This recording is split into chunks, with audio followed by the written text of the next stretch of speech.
Buenas tardes. Muchas gracias a Juan Camilo Arias Castrillón por estar con nosotros, por prestarse a presentar su trabajo. Muchas gracias a ustedes por conectarse, por aceptar la invitación. Y en nombre del Logo Psicoanalítico, les doy las gracias a todos ustedes, a cada uno de ustedes y a Juan Camilo Arias. En el marco del trabajo que coordino en Logo Psicoanalítico sobre violencia en la pareja y poder, estamos trabajando el significante, la violencia, y estamos aprendiendo de otros trabajos sobre la violencia para poder conceptualizar el significante violencia. Y en ese sentido invitamos entonces a Juan Camilo Arias Castrillón para que trabaje hoy reflexiones sobre la violencia a través del psicodrama colectivo.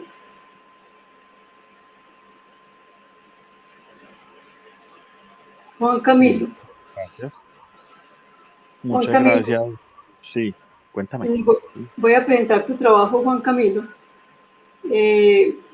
Juan Camilo va a trabajar definiciones, va a diferenciar lo que es un psicodrama terapéutico, lo que es un psicodrama colectivo, lo que es un sociodrama, un juego de roles, los juegos dramáticos. Y luego nos va a hablar de experiencias y reflexiones sobre la violencia desde el psicodrama terapéutico y luego con el psicodrama colectivo. Juan Camilo Arias Castrillón es psicólogo, psicoterapeuta y psicodramatista.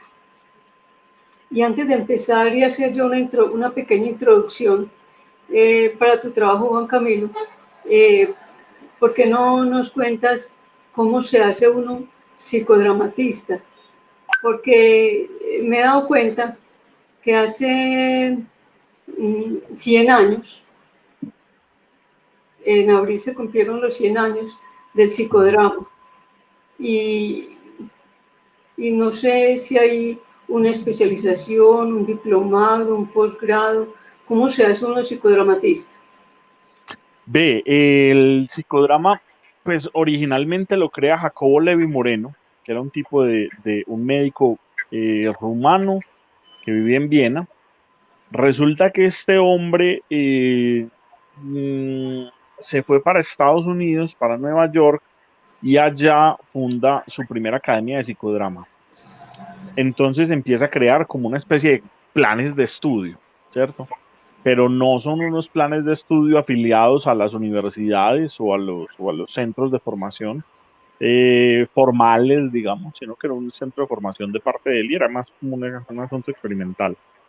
Y ese mismo modelo se ha replicado en muchos lugares, es decir, en muchos lugares de Europa, Estados Unidos, Latinoamérica, que son como los lugares donde conozco procesos de formación en psicodrama, se han hecho como una especie de formación de estudio formal, no, digamos no formal, es decir, no están afiliados la mayoría de estos asuntos no están afiliados a las universidades o a los centros de formación, digamos, oficiales, pero sí son escuelas establecidas, es decir, hay una entidad, una escuela que expide certificados, digamos, no de educación formal, pero sí como una especie de seminarios o algo similar.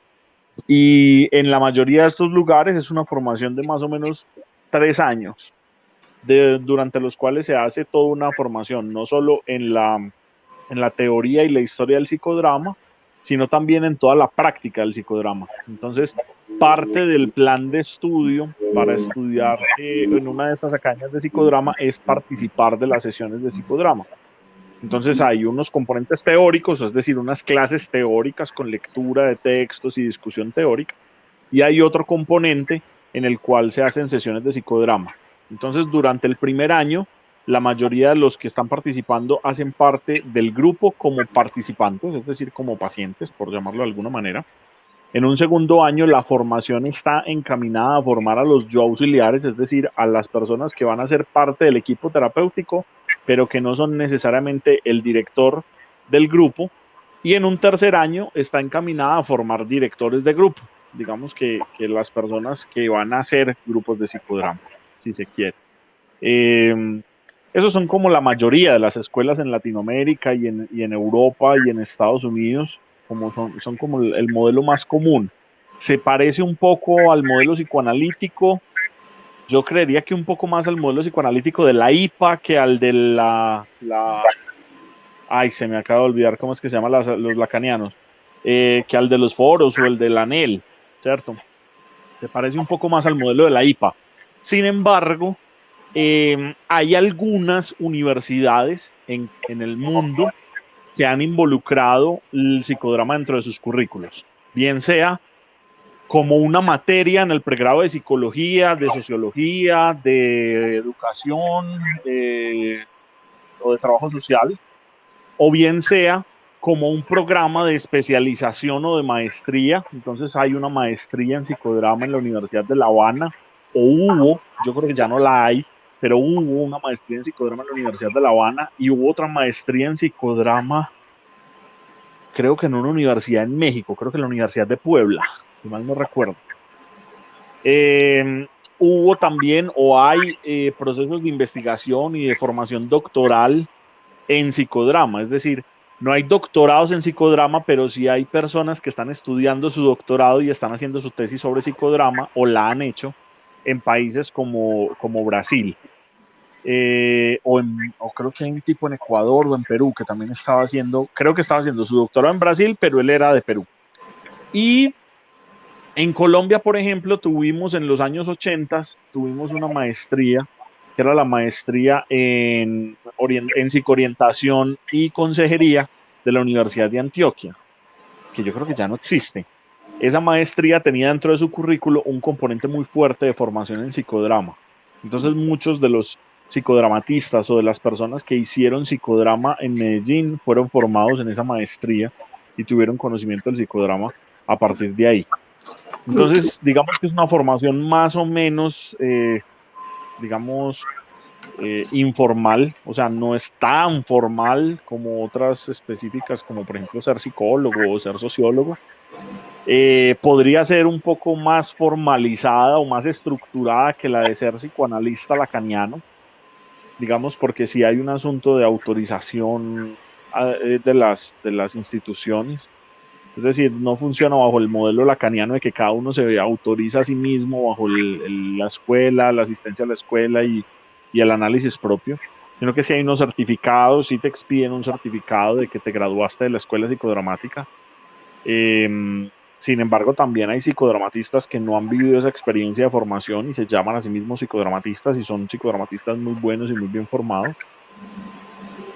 Entonces, como que varía, ¿cierto? Ahora, también varía mucho de qué tan grande sea en el país. Por ejemplo, en Colombia no tenemos ninguna escuela oficial de psicodrama. Es decir, en Colombia no hay una entidad que haga una formación oficial de psicodramatistas. Lo más cercano a eso podría ser yo, que hago los seminarios de formación y los grupos de formación y pues ofrecemos certificados desde la corporación de la que hago parte, la Corporación Ciudad Manglar. Eso sería, digamos, lo más cercano, porque conozco otras personas que hacen procesos de formación en psicodrama, pero por ejemplo no ofrecen certificado o no ofrecen certificación, o que no son procesos de formación, sino digamos, vaya a psicodrama y si a usted le interesa, vaya a lea, que también es otra forma de transmitirlo. Pero hay otros países pues, que tienen estas escuelas. En Argentina hay un montón de escuelas de psicodrama. En Brasil hay una federación de escuelas de psicodrama, es decir, hay unas escuelas que se agruparon dentro de una federación y, por ejemplo, hacen un congreso nacional cada 2 años y participan constantemente del Congreso Iberoamericano de, Psicología, de Psicodrama, que se hace cada 2 años también. Entonces ellos cada año están en un congreso en psicodrama, por ejemplo. Entonces digamos que son como formas distintas según el país y según las legislaciones y las posibilidades educativas también. Muy bien, gracias Juan Camilo. Voy a hacer una pequeña introducción a un comentario que Freud hace en un texto.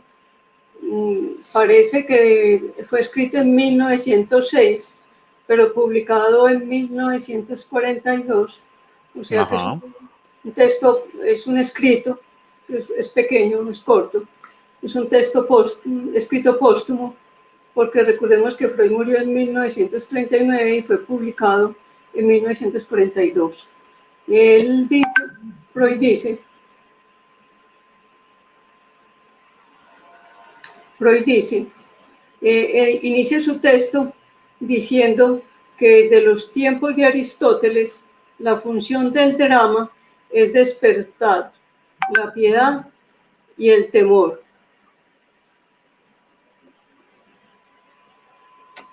Despertar la piedad y el temor, provocando una catarsis de las emociones, pero le agrega a esta función que con el drama nos podemos procurar el acceso a fuentes de placer y de goce que están subtendidos en nuestra vida afectiva. Vamos a ver entonces hoy, con el trabajo que nos va a presentar Juan Camilo Arias Castrillón, cómo nos vamos a hacer catarsis mediante el psicodrama. Iniciamos entonces, Juan Camilo. Bueno, mujer, muchas gracias. Bueno, pues vamos a empezar entonces un poquito. Para algunas personas de pronto no es conocido el psicodrama, entonces creo que es importante como definir un poco qué es el psicodrama. El psicodrama es, pues, etimológicamente psicodrama viene de dos raíces griegas, una raíz que es la raíz psique, que, bueno, sí que ustedes saben que ha sido transformada a lo largo de la historia en muchas cosas. Algunos dicen que es alma, otros dicen que es mente, otros dicen que es conciencia. Bueno, finalmente sí que originalmente era mariposa o aleteo de mariposa y entonces de ahí se sirvieron para pensar en lo del alma como un mecanismo, pero eso después cambió a mente, conciencia, pensamiento, personalidad, etcétera. Muchos han metido ahí en esa raíz lo psique. Entonces, por eso habríamos que hablar como de lo psíquico, más bien, en lugar de hablar del alma o de la mente. Y por otro lado, drama, que cuando nosotros escuchamos la palabra drama, usualmente pensamos es en teatro, ¿cierto? O en asuntos relacionados con el teatro. Y pues sí y no. Drama realmente viene del griego y significa acción. Es una acción que ocurre en la escena, pero es una acción, es decir, es diferente a la acción praxeológica, por ejemplo, o sea, diferente a la praxis, pero es acción, digamos, una acción que ocurre dentro de una escena. Jacobo Levi Moreno, que fue el hombre que se inventó el psicodrama, pues dio una definición del psicodrama, que es básicamente que el psicodrama es la ciencia que explora la verdad de los seres humanos o la realidad de las situaciones por métodos dramáticos. Esta es la definición más clásica, más poética y más bonita que todo el mundo le gusta sobre el psicodrama. A mí realmente no me gusta ni poquito. Primero porque pues eleva el psicodrama a el nivel de una ciencia. El psicodrama no es una ciencia, es una metodología. Y segundo porque dice que explora la verdad de los seres humanos y eso es tan etéreo que realmente no sabemos qué es. Entonces a mí me gusta mucho más esta otra definición, que es una definición que tiene el Grupo Experimental Psicodramático Latinoamericano, que es, digamos, un grupo de psicodramatistas que había en Argentina y que pues publicaron varios libros, entre ellos Pavlovsky publicó uno, Carlos Martínez Buquet publicó otros y así. Y esta definición, como la construyeron en conjunto, entonces aparece igualita en diferentes libros. Aparece, por ejemplo, en uno que se llama Clínica Grupal de Pavlovsky y otro que se llama Fundamentos para una teoría del psicodrama, creo que se llama, de Martínez Buquet. Creo que por aquí lo tengo, espérenme, yo corroboro si sí se llama así. Por no decirles una bobada. Bueno, no lo tengo aquí a la mano. Entonces, esta definición dice básicamente que el psicodrama es un procedimiento psicoterapéutico. Y ahí ya nos da dos cosas, dos pistas que son fundamentales. Uno, es un procedimiento, no es una ciencia, es un procedimiento, es decir, es una metodología. Y es una metodología científica, por supuesto, pero no es una ciencia que estudia nada, es una metodología, sirve para intervenir, ¿cierto? Y es psicoterapéutica. Y aquí nos da otra pista que es muy importante y es el psicodrama se encarga de la terapéutica de lo psico, es decir, de lo individual, ¿sí? Y esto es bien importante porque enseguida nos vamos a encontrar con unas diferencias frente a esto. Este procedimiento, a pesar de ser psicoterapéutico, es generalmente grupal. Entonces uno dice, pero ¿cómo así que se encarga de lo individual, pero a la vez es grupal? Pues resulta que ocurre en un grupo, se construye un grupo para poder hacer psicodrama, pero el abordaje es individual, es decir, construimos un grupo para preguntarnos por las particularidades individuales de cada uno de los integrantes de ese grupo, ¿cierto? Entonces, es un procedimiento psicoterapéutico, generalmente grupal, que utiliza las técnicas dramáticas, es decir, dramatizaciones y muchas de las técnicas que aparecen desde el teatro y muchas otras creadas por Moreno, para, bueno, además de las técnicas verbales tradicionales que utilizamos en cualquier psicoterapia, como un medio expresivo, un medio de comunicación, un medio de exploración, de operación, etcétera, ¿cierto? Es decir, en lugar de solo utilizar las técnicas verbales, lo que hacemos es utilizar técnicas dramáticas además de las técnicas verbales, ¿sí? ¿Con qué fin? Con hacer psicoterapia de individuos, pero en un grupo, ¿cierto? ¿Por qué en un grupo? Pues porque es mucho más fácil hacer dramatizaciones en grupo. Ahí hay una pregunta que casi siempre surge, entonces me voy a adelantar a ella y es, ¿puede haber psicodrama individual? Sí, sí puede haber. Entonces hay dos cosas a las que le podríamos llamar psicodrama individual. Una es el psicodrama que ocurre entre un terapeuta y un paciente en un consultorio. Entonces, en un terapeuta y un paciente se encuentran en un consultorio y realizan una técnica psicodramática, como es, por ejemplo, la silla vacía. La silla vacía es una técnica psicodramática creada por Jacobo Levi Moreno y popularizada por la psicoterapia gestáltica de Fritz Perls, que también fue formado con Moreno. Es decir, Fritz Perls viajó a Nueva York y se formó con Moreno. Y por él también era psicodramatista. Entonces, yo en psicoterapia individual puedo hacer una técnica psicodramática, puedo hacer una escultura, puedo hacer una inversión de roles, puedo hacer muchas cosas. Pero para mí, Juan Camilo, y esta discusión la puedo dar con el que quiera y estoy dispuesto a perderla, para mí eso no es psicodrama. Para mí eso es utilización de técnicas dramáticas en la psicoterapia individual. Pero puede haber psicodrama individual. ¿Cómo? Ahí viene la segunda forma. La psicoterapia, el psicodrama individual, por ejemplo, es un grupo de psicodrama en el cual hay muchos terapeutas, es decir, el grupo, por ejemplo, puede estar compuesto por 5 personas y de esas 5, 4 son terapeutas y 1 es el paciente. Entonces hay un grupo terapéutico y hay un solo paciente. Esa modalidad se utiliza mucho en Francia. En las clínicas psiquiátricas en Francia se hace psicodrama con un solo paciente, la mayoría pues psicóticos, esquizofrénicos, se hace con un solo paciente y un grupo terapéutico formado en psicodrama, que es el psiquiatra, el psicólogo, el psicoanalista, el enfermero, qué sé yo, hacen un grupo terapéutico y hacen sesiones cortas con los psicólogos, ¿cierto? No sé si hasta ahí vamos bien, sigo, ¿tienes preguntas? Ok. No, más adelantico. Listo, perfecto. Sigo entonces. Ahora, el psicodrama es un procedimiento dramático, es decir, es una metodología que utiliza la dramatización como vehículo, pero no es la única. ¿Y por qué? Pues porque la dramatización y los grupos se pueden utilizar con muchos fines. Entonces, el psicodrama es uno que tiene el fin de psicoterapia, pero hay otras cosas que se pueden perseguir con la dramatización, ¿cierto? Además del teatro que ya conocemos y que crean los diferentes procedimientos o las diferentes metodologías dramáticas. Entonces, vamos a ver algunas de ellas. Hay un montón. Yo les voy a hablar de 4 solamente. Pero hay un montón, o sea, pueden ser 80 fácilmente, pero yo les voy a hablar de 4 como para diferenciar las más importantes. Si me permiten un segundo, voy a prender la luz de esta pieza porque ya no me estoy viendo casi.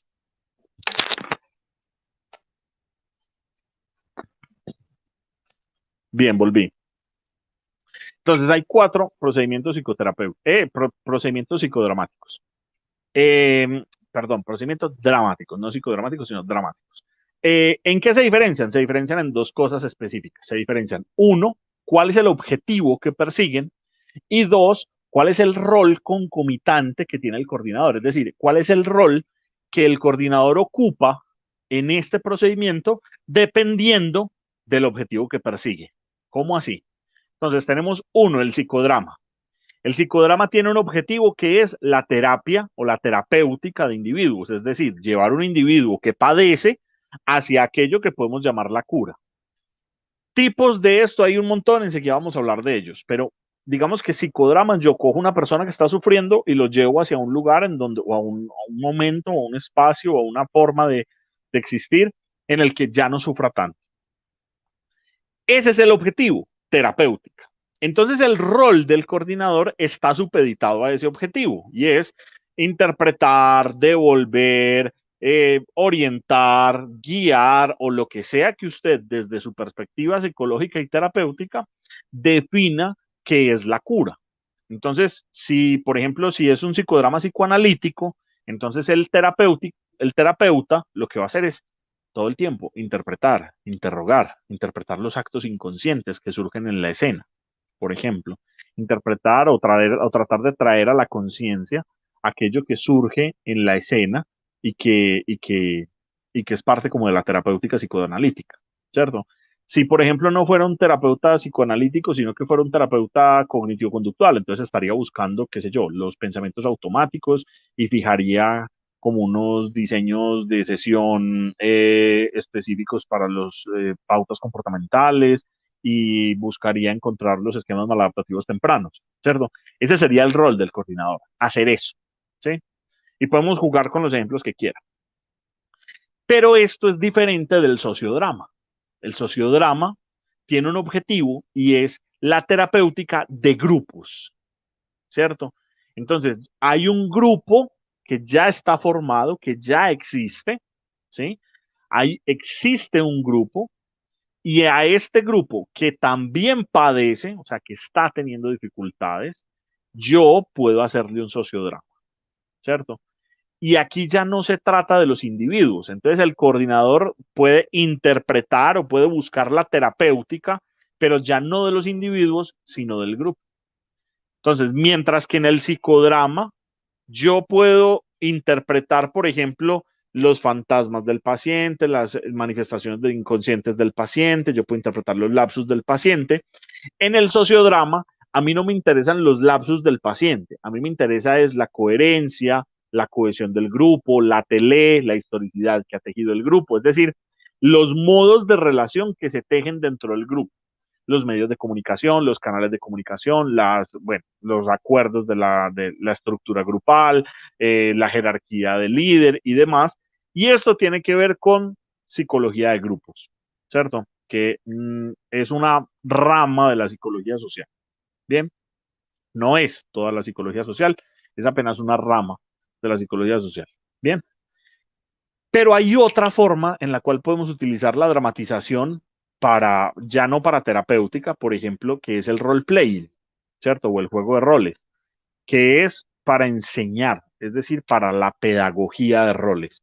Es decir, cuando yo quiero enseñar un rol, por ejemplo, si yo quiero enseñarle a un estudiante de psicología a ser terapeuta, usualmente hacemos juego de roles. Entonces hacemos un jueguito de roles en la clase en la cual hay uno que juega a ser el terapeuta y otro que juega a ser el paciente y hacen una pequeña dramatización y después se analiza sobre el tema.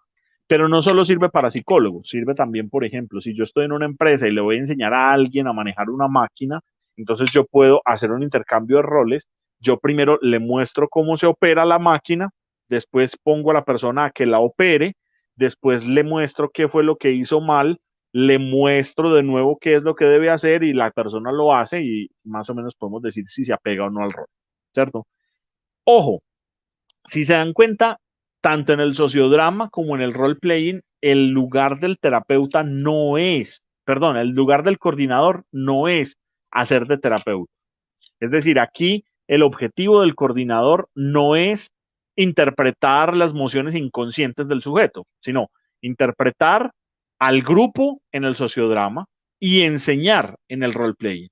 Que esto es muy común en los juegos de roles en psicología, en las clases de clínica, y es que los profesores que nunca han sabido cómo hacer un juego de roles, lo que hacen es decirle a sus estudiantes, es que usted no hace muy bien de terapeuta porque usted tiene un problema con el lugar del padre y por eso no es capaz de enfrentarse a la, al lugar de poder que implica ser terapeuta. Y no, o sea, no se interpreta al sujeto, se interpreta al rol.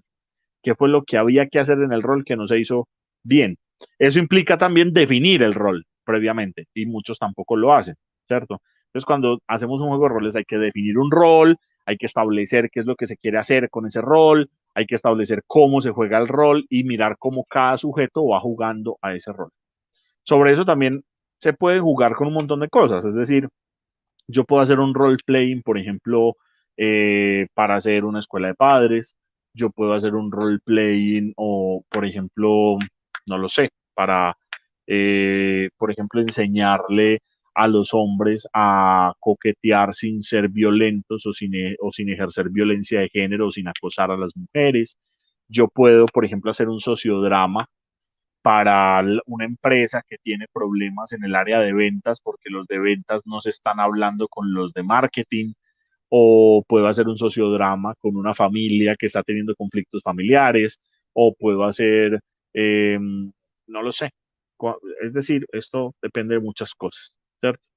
Y por último viene el psicodrama colectivo. El psicodrama colectivo es una invención mía, es parte, digamos, de un proceso investigativo que vengo realizando ya desde el 2014, hace ya 7 años, vengo trabajando con esto, que es básicamente el uso de, de las técnicas dramáticas para el trabajo o para la intervención o para la comprensión de las situaciones humanas, es decir, de aquello que llamamos un objeto psicosocial, que no es un grupo, o sea, que no es psicología de grupo, sino psicología social, eh, colectiva, si se quiere, ¿cierto? O sea, hay tres tipos de psicología social en las ramas de la psicología social. Está la psicología social psicológica, que ha sido muy norteamericana, la psicología social sociológica, que ha sido muy europea, y está la psicología colectiva, que es, digamos, una construcción epistemológica desde el sur, que es una tradición más latinoamericana,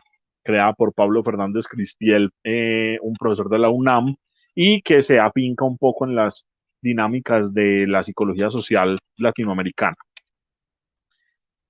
Hay muchos marcos teóricos para entender el psicodrama. ¿Por qué? Pues porque el psicodrama es una metodología y todas las metodologías requieren de una teoría que permita construir esta metodología, ¿cierto? Que permita elaborarla. Entonces, está, por ejemplo, el marco teórico que crea Moreno. Moreno se dedica a crear una teoría para el psicodrama. Entonces, hay un psicodrama moreniano que tiene una idea de desarrollo, de psicopatología y de cura y de terapia a través de las teorías de Moreno. Hay un psicodrama psicoanalítico argentino, porque hay unos psicoanalistas argentinos que van y se forman con Moreno, que es diferente al francés, porque el psicodrama argentino, el psicoanálisis argentino en ese momento estaba muy permeado por Melanie Klein, porque el psicoanálisis en Argentina se había estructurado muy fuerte de la mano con Pichon Rivière, que había sido analizado con Melanie Klein. Entonces es un psicoanálisis muy relacional, muy de las relaciones objetales. Por el otro lado está un psicoanálisis francés, un psicodrama psicoanalítico francés, que es previo a Lacan. Ustedes saben que en Francia, pues ustedes saben mejor de esto que yo, esto es un canal de psicoanálisis, que en Francia los lacanianos llegaron después, pero antes de Lacan, el psicoanálisis era un psicoanálisis muy ortodoxo, muy freudiano, en un momento en donde en Estados Unidos y en Inglaterra ya estaban haciendo unos desarrollos en el psicoanálisis muy diferentes. En Francia seguían pegados de Freud. Y es el caso, por ejemplo, de René Caes, es el caso de Serge Lebovici, es el caso de Didier Anziou, es el caso de, ¿quién más se me viene así a la cabeza? Que eran psicoanalistas franceses ortodoxos, o sea, muy freudianos, y que empiezan a hacer psicodrama, ¿cierto? Entonces se crea un psicoanálisis, un psicodrama psicoanalítico francés, que es de un corte freudiano ortodoxo. Y después aparece el psicoanalítico lacaniano o lemoiniano, que es, digamos, de los esposos Lemoine, de Jean y Paul Lemoine, se escribe Jane y Paul Lemoine. Jean y Paul Lemoine lo que hacen es crear un psicodrama de corte lacaniano. Ellos pues eran discípulos de Lacan y empiezan a interpretar el psicodrama desde las teorías de Lacan, ¿cierto? Pero se crean muchos más a lo largo de la historia. Aparece, por ejemplo, el psicodrama gestáltico de la mano de Fritz Perls, pues que fue el que se inventó la psicoterapia gestáltica y que también era psicodramatista formado con Moreno. Existe el psicodrama cognitivo-conductual, no conozco de sus desarrollos y no conozco mucho de sus estructuraciones metodológicas o técnicas, pero sé que existe porque lo he visto en artículos de investigación. Y hay una cosa que sucede, particularmente con el psicoanálisis argentino, pues el psicodrama psicoanalítico argentino, y es que algunos de los psicoanalistas argentinos se tienen que ir de Argentina y se tienen que ir para España. Vamos a pasar para acá a ver si me veo mejor.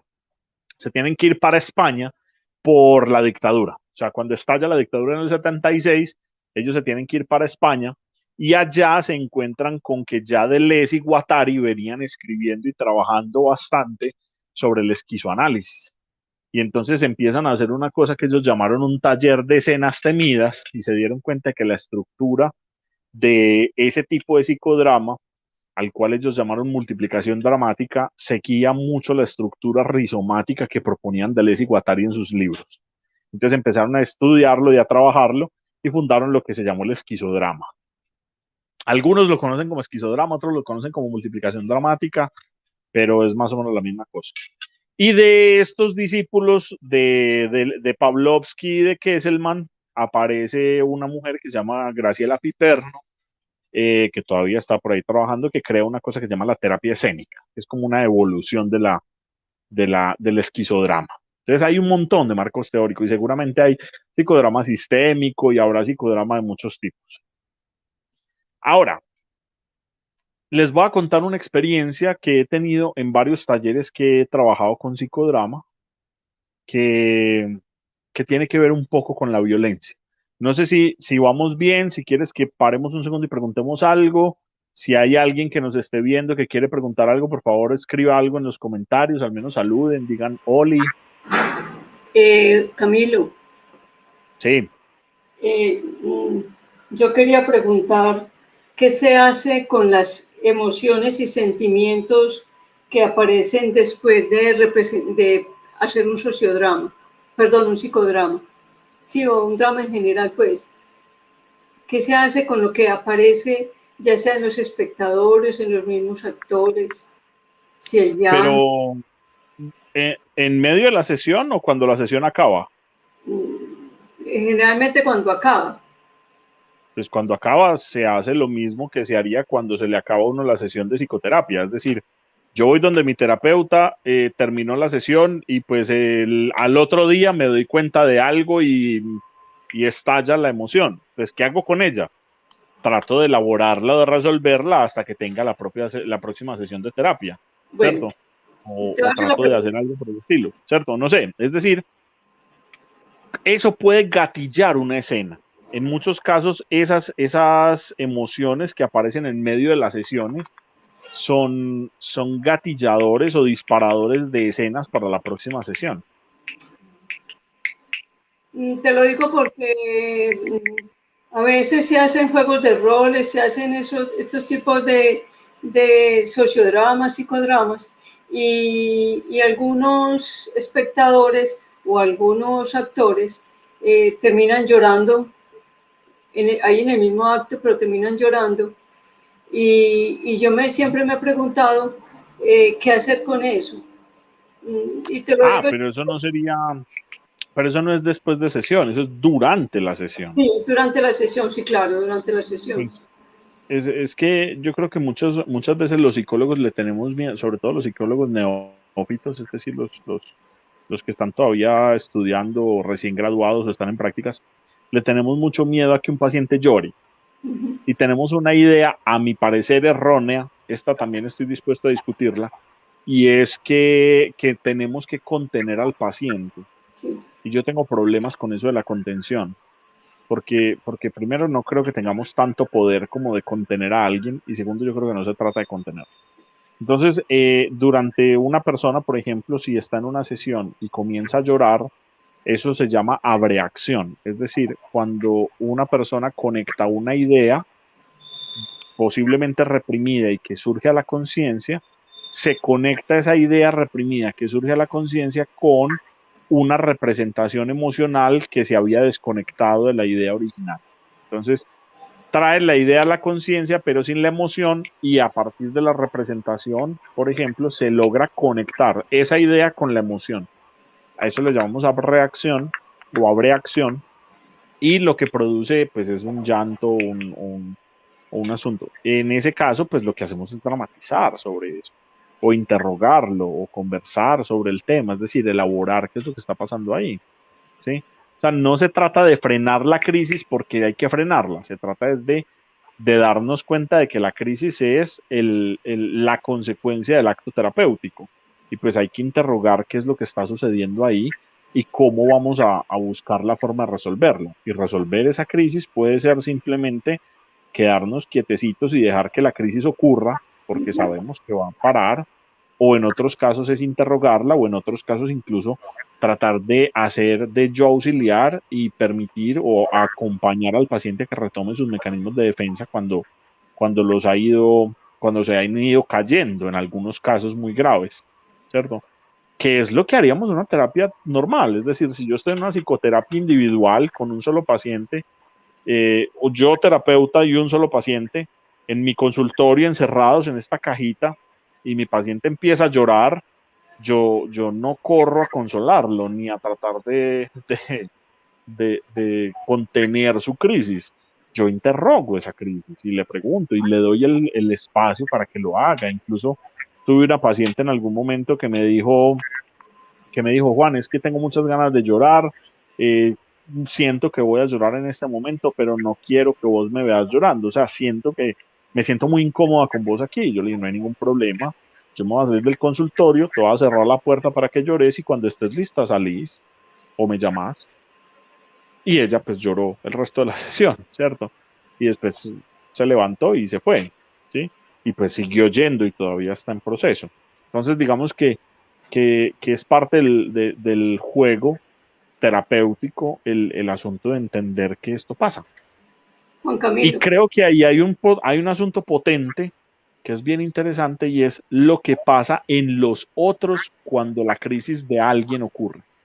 A diferencia de la psicoterapia individual, en la psicoterapia individual, cuando hay un paciente que llora, el terapeuta no se permea de eso, ¿cierto? Se supone. O si se permea, digamos que está muy analizado, entonces digamos que no lo permea de la misma manera o no estalla en llanto. Pero en un proceso grupal sí puede pasar. En un proceso grupal sí puede ocurrir que, por ejemplo, una persona empiece a llorar, ¿cierto? Y que otros conecten con ese llanto y desencadenen también sus propias crisis, ¿cierto? Que eso es un proceso de identificación y de proyección muy común y que también es parte con lo que trabajamos. Sobre eso yo tengo un texto por ahí en alguna revista, creo que está en Poiesis, que se llama El psicodrama, un juego de identificaciones, por si a alguien le interesa leerlo.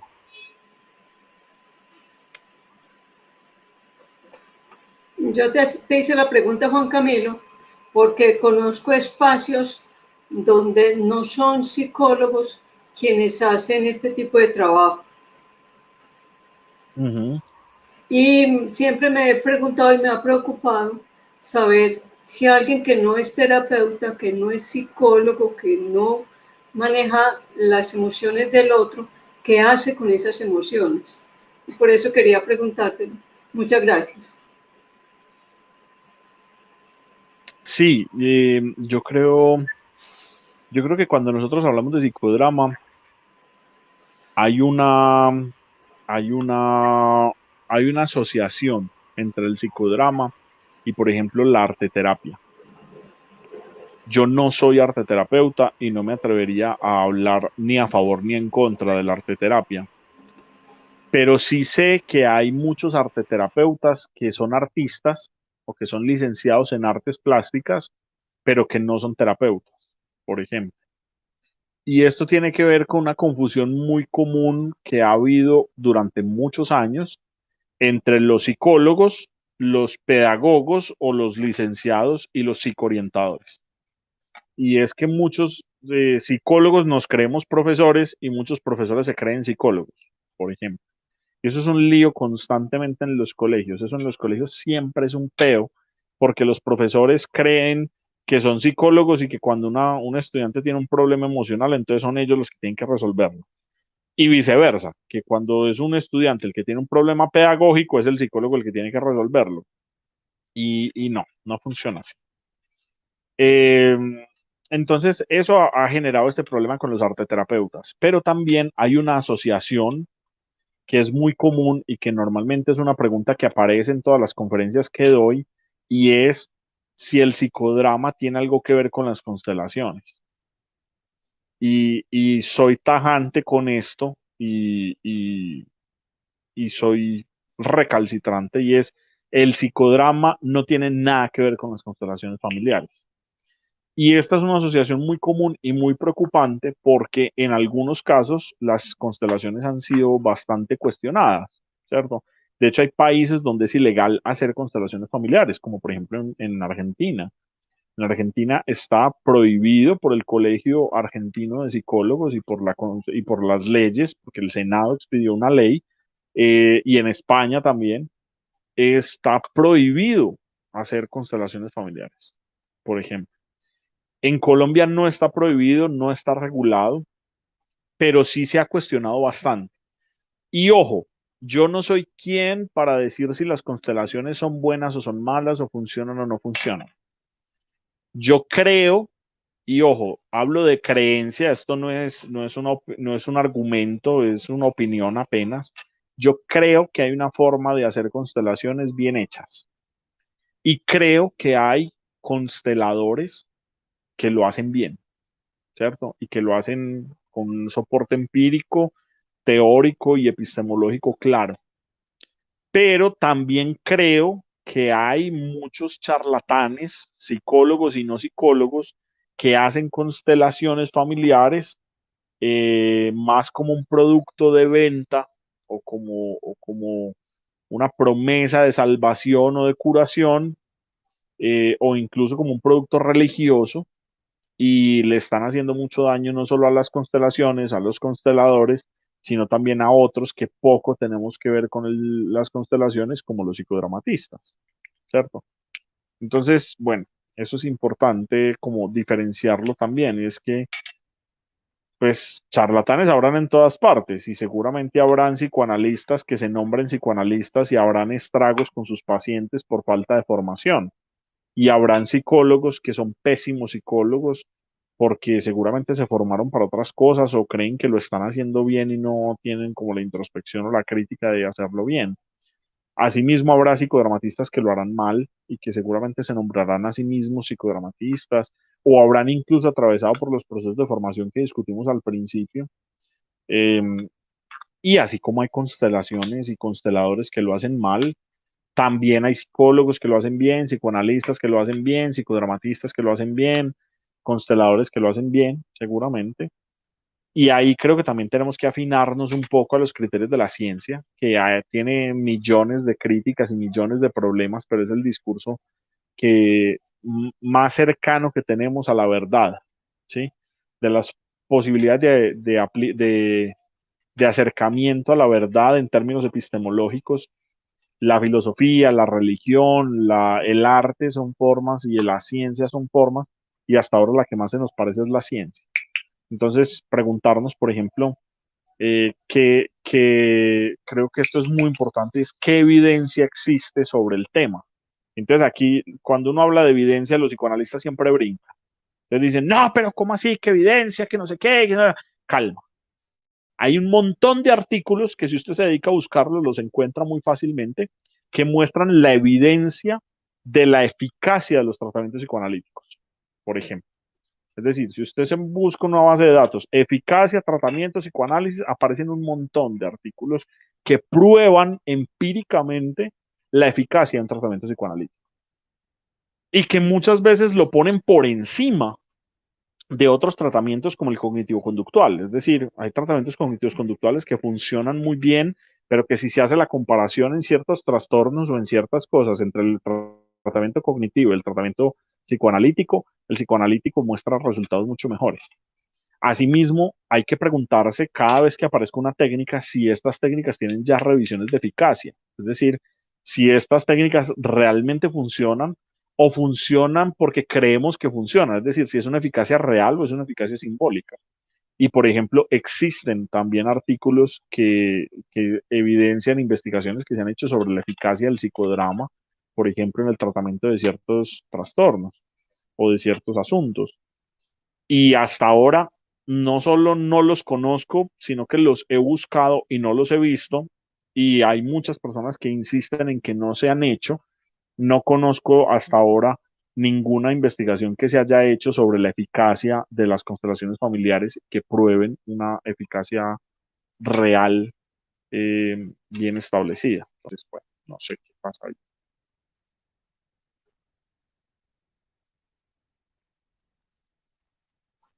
No sé si te parece bien que sigamos. Por favor. Bueno. Digamos que en esta experiencia de psicodrama, yo he venido haciendo varios talleres y varias cosas sobre psicodrama, pero pues soy profesor de psicología social y mi maestría, digamos que fue orientada mucho sobre el lado de psicología social, entonces me he preocupado por esto, pero pues también soy psicoterapeuta. Entonces he hecho psicodrama y he hecho varios talleres de psicodrama y he hecho varias veces este mismo ejercicio. Y me ha llamado mucho la atención porque puede decirnos cosas muy interesantes sobre lo que ocurre en términos de la violencia. El ejercicio es muy sencillo, es un ejercicio, digamos, con un grupo de personas que parte de dividir el grupo en parejas. Cuando el grupo es impar, entonces siempre hay una pareja posmoderna, es decir, un trío, ¿cierto? Una pareja de tres. Entonces, la idea es que estas parejas se vayan y conversen en el espacio que prefieran durante 5 a 10 minutos y que hablen sobre sí mismos o sobre alguna pregunta orientadora que se les defina previamente. Después, cuando vuelven, cuando se acaban estos 10 a 15 minutos, lo que ocurre es que los ponemos en un escenario imaginario, ¿cierto? Se crea un escenario como un lugar en el espacio que pueda servir de escenario, que puede estar delimitado de manera imaginaria, es decir, no tiene que tener cortinas ni cosas, simplemente decir como, vea, este va a ser el escenario. Y usualmente se pueden poner dos sillas y lo que hacemos es que van pasando cada una de las parejas y cuando las parejas pasan al escenario, se sientan en la silla y se tienen que presentar, pero se tienen que presentar como si fueran el otro. Entonces, por ejemplo, en este caso estamos Luz y yo. Entonces, Luz y yo vamos a sentarnos aquí, nos vamos a presentar y entonces yo me voy a presentar como si fuera Luz y Luz se va a presentar como si fuera Camilo, ¿cierto? Entonces esto es una inversión de roles. Yo tengo que jugar a ser el otro. Obviamente, ¿de dónde voy a sacar la información? Pues de los 5 o 10 minutos que conversamos ahora sobre el tema que hablamos y tengo que jugar a ser yo a ser el otro en esta presentación a partir de esa información que tengo, ¿cierto? Y hay una norma y es el otro, el presentado, no puede interrumpir ni recordarle al otro lo que hablaron, ni tampoco reclamarle al otro cuando haya olvidos. Es decir, yo me voy a presentar como si fuera Luz y Luz no puede interrumpirme, ni puede recordarme cosas que yo no recuerde, ni tampoco puede reclamarme cuando yo olvide algo, ¿cierto? De esto, pues hay varias cosas que quedan. Al final hay un momento en el que nos preguntamos qué sensaciones nos quedan del ejercicio. O sea, cuando ya pasan todas las parejas y se presentan como si fueran el otro, pasa mucho que la gente se le olvida lo que el otro estaba diciendo, pasa mucho que el otro incluso llega a inventarse cosas que el otro nunca dijo, pasa que dicen cosas de sí mismos como si fueran del otro, pasan un montón de cosas. Entonces de ahí, pues aparecen estas sensaciones que he venido como recolectando a lo largo del tiempo y que todavía siguen apareciendo cuando hago este tipo de ejercicios y es por ejemplo, la sensación de ser robado de identidad. Es decir, hay una parte de lo que soy que me fue robada en este ejercicio cuando me escucho en el otro. Aparece una extrañeza al escucharme, al escuchar mis palabras, al escuchar mis cosas y al verme presentado en el cuerpo de otro o de otra o de otro. Y en este asunto del género también es muy importante en esta lógica, porque muchas veces las parejas son heterosexuales, es decir, no siempre a mí me presenta un hombre. Yo puedo conversar con una mujer y ella tiene que jugar a ser yo. Entonces es verme a mí hombre en el cuerpo de una mujer, por ejemplo, o verme a mí mujer en el cuerpo de un hombre, o en grupos que puedan tener personas de género no binario o personas de la comunidad trans. Entonces verme a mí en el cuerpo de una trans o de un trans o de una persona de género no binario, por ejemplo. Y eso empieza ahí a hacer juegos interesantes. Aparece también muy constantemente la indignación porque el otro no recuerda lo que yo le digo. Entonces, cuando el otro no lo recuerda, a mí me da rabia que el otro no lo recuerde porque pues, yo se lo dije. Entonces, me da la sensación de que no me estaba escuchando o de que lo que sea. Aparece también la culpa propia cuando yo me doy cuenta de que el otro no recuerda lo que le dije, que es como esta culpa que aparece por no recordar bien lo que el otro me estaba diciendo. Juan Camilo, Y dame un segundo, termino con esta y me preguntas. Aparece también la sensación de que el otro, no, de que ser el otro es más difícil de lo que parece. Es decir, creemos que ser el otro es muy fácil y cuando hacemos este ejercicio empieza a ser mucho más evidente que ser lo que el otro es no es tan sencillo como parece. Y esta idea empieza a permitir la construcción de tejido social al jugar en los roles del otro que parecen más fáciles desde fuera, pero que al jugar en ellos empiezan a ser más complejos. Dale, ahora sí, cuéntame. Juan Camilo, cuando se va a hacer el juego de roles, se le dice a cada pareja, se le dice al grupo, se le dice a la pareja que al final cada uno va a interpretar al otro, va a ser el No, otro.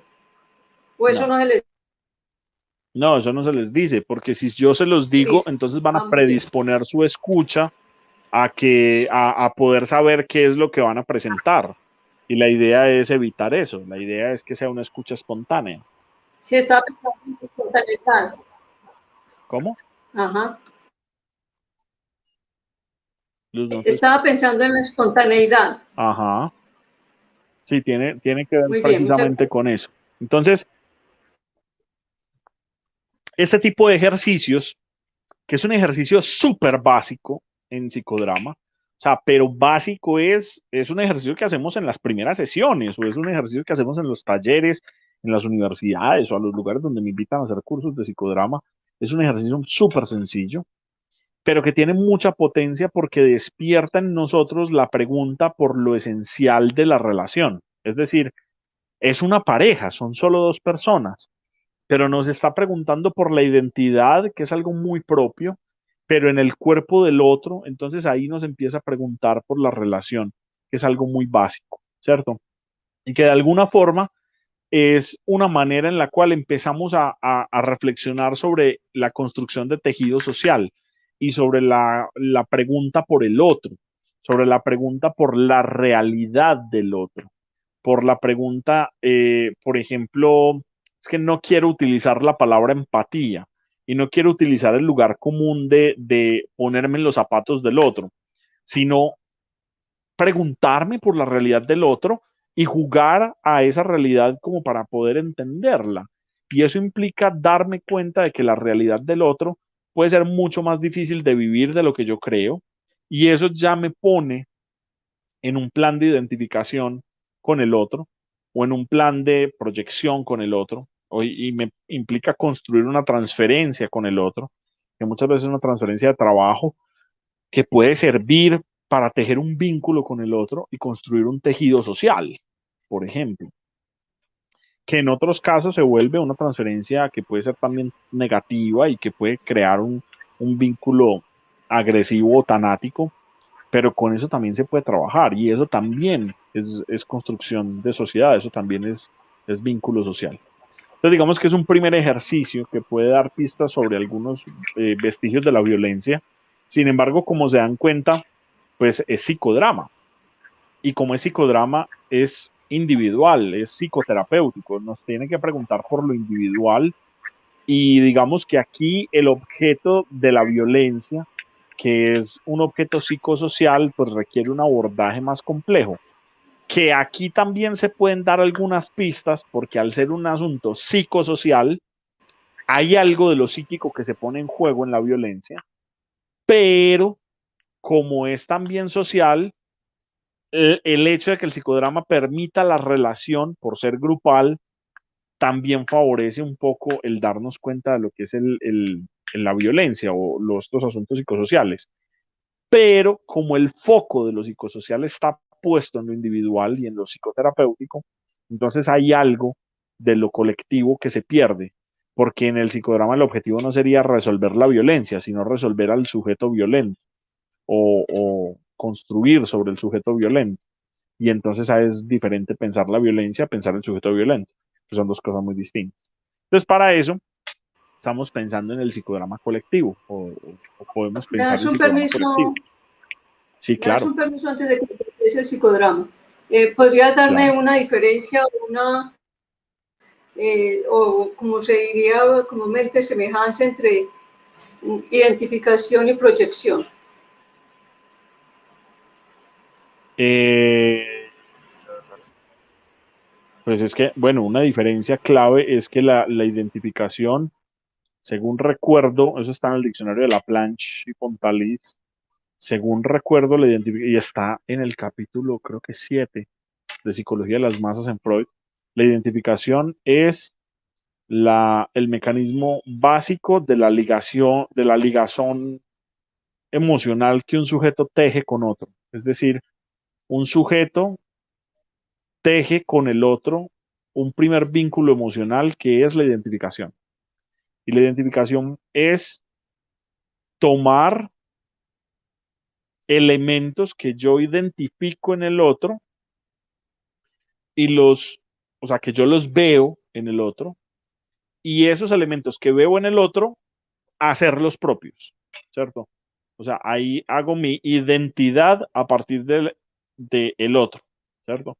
Esa es la identificación y es como a adquirir elementos del otro. Entonces, yo veo que el otro se pone una camisa de botones azul y le queda muy bien, entonces yo voy a empezar a ponerme camisas de botones azules, ¿cierto? Yo veo que el otro es calvo, entonces yo voy a empezar a ser calvo. Yo veo que el otro se pone gafas y barba, entonces voy a empezar a ponerme gafas y barba, porque pues es evidente que los hombres calvos de gafas y barba y con camisas azules de botones pues son hermosos, ¿cierto? Entonces digamos que se construye toda una lógica desde ahí. Y la proyección, por otro lado, es cuando yo algo que es muy propio, algo que es mío, trato de ponerlo en el otro. Es decir, es un mecanismo de defensa, si mal no recuerdo, creo que no es de los evolucionados o que no es de los de alto nivel como los llamaría Klein. No, Klein no, Ana Freud, y es el mecanismo en el cual algo que es muy propio, pero que yo no puedo aceptar como mío, lo pongo en el otro como un mecanismo de no tener que lidiar con eso, ¿cierto? Entonces, por ejemplo, hay una emoción negativa, por ejemplo, hacia un ser querido, y como yo no soy capaz de lidiar con esta emoción negativa, lo que hago es proyectarla en el otro y decir que es mi tía la que me odia cuando en realidad soy yo la que odio a mi tía, ¿cierto? O decir que mi padre me quiere matar cuando en realidad soy yo el que lo quiero matar. O decir que, qué sé yo, que la maestra es muy mala conmigo cuando en realidad soy yo el que soy grosero con ella, ¿cierto? Cosas por el estilo. ¿Sí? Entonces es como la identificación es algo que viene de afuera y entra al sujeto y la proyección es algo del sujeto que se pone afuera y que en las escenas aparecen todo el tiempo, porque cuando el protagonista elige un personaje está proyectando sobre él unas emociones inconscientes, pero cuando yo veo a ese personaje actuar, yo estoy interiorizando cosas de tanto de la escena que propone el protagonista como de las cosas que ocurren en la escena siendo elenco, digo, siendo auditorio. Sobre ese tema específicamente, tengo este texto que está por ahí y se puede encontrar fácilmente en internet, que se llama el de Psicodrama, un juego de identificaciones. Ese está en, en la revista Poiesis y se puede encontrar súper fácil. Es muy fácil de encontrar.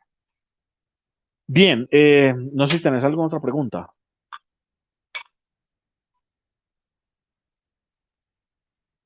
Luz, no te oigo. No, puedes continuar. Ese es el favor. Ah, ok, perfecto. Bien, entonces ahora, pensando el psicodrama colectivo, podríamos definir el psicodrama colectivo como un procedimiento dramático que usa las técnicas dramáticas, además de las verbales, como un medio para poder conocer e intervenir sobre las situaciones humanas, fijando su atención, es decir, su objeto de estudio, en lo psicosocial. ¿Sí? Sobre lo psicosocial y comprender lo psicosocial, hay dos textos que recomiendo mucho. Hay un texto que se llama Cinco madejas para comprender lo psicosocial de Jaime Carmona y hay otro que se llama Lo psicosocial de Pablo Fernández Cristiel. Ambos se pueden encontrar fácilmente en internet. Ahora, ¿cuál es la diferencia? Que mientras en el psicodrama los puntos sobre el cual un sujeto, un director tendría que poner su análisis o donde tendría que enfocarse, digamos que en el psicodrama colectivo, no, mientras que en el psicodrama los puntos en los que el director tendría que enfocarse son propios del sujeto, por ejemplo, la historia personal del sujeto, los mecanismos de defensa del sujeto, la estructura de la personalidad del sujeto, la estructura clínica del sujeto, o qué sé yo, las manifestaciones del inconsciente del sujeto, o desde una perspectiva cognitiva, por ejemplo, los pensamientos automáticos, los síntomas del sujeto, los esquemas maladaptativos del sujeto, etcétera. Es decir, cosas muy específicas del sujeto. Aquí, en el psicodrama colectivo, nos ocupamos es de asuntos psicosociales. Nos ocupamos, por ejemplo, de preguntar en una situación en particular cuáles son los roles que se están poniendo en juego en estas situaciones, cuáles son las normas sociales que están siendo transmitidas y están generando las interacciones en esta situación, cómo sucede la historicidad de esta situación, cuáles son los personajes que aparecen, cómo y cuáles son las relaciones de poder que aparecen en estas situaciones o en estas escenas. Y otras cosas, pues que nos preguntamos, digamos, en lo psicosocial, cuando hacemos análisis psicosocial. Aquí no hay una pregunta por lo individual, hay una pregunta es por la situación social.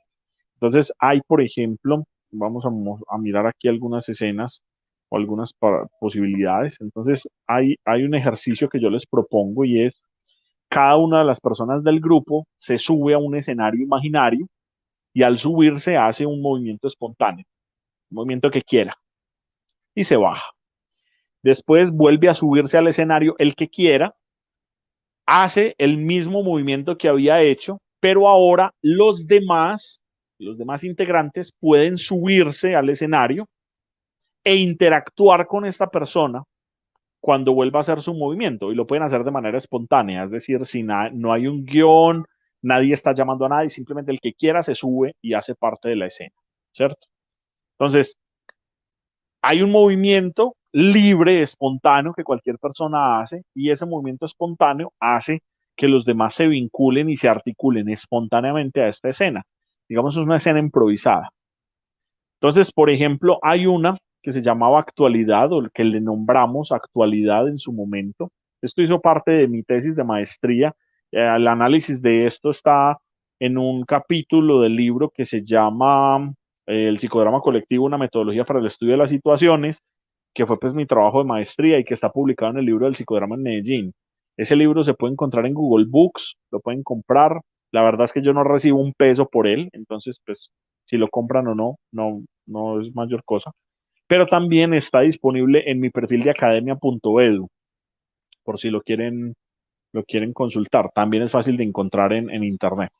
Entonces, hay una escena que llamamos actualidad que empieza con alguien que se sube al escenario y empieza a toser, tose, él está tosiendo.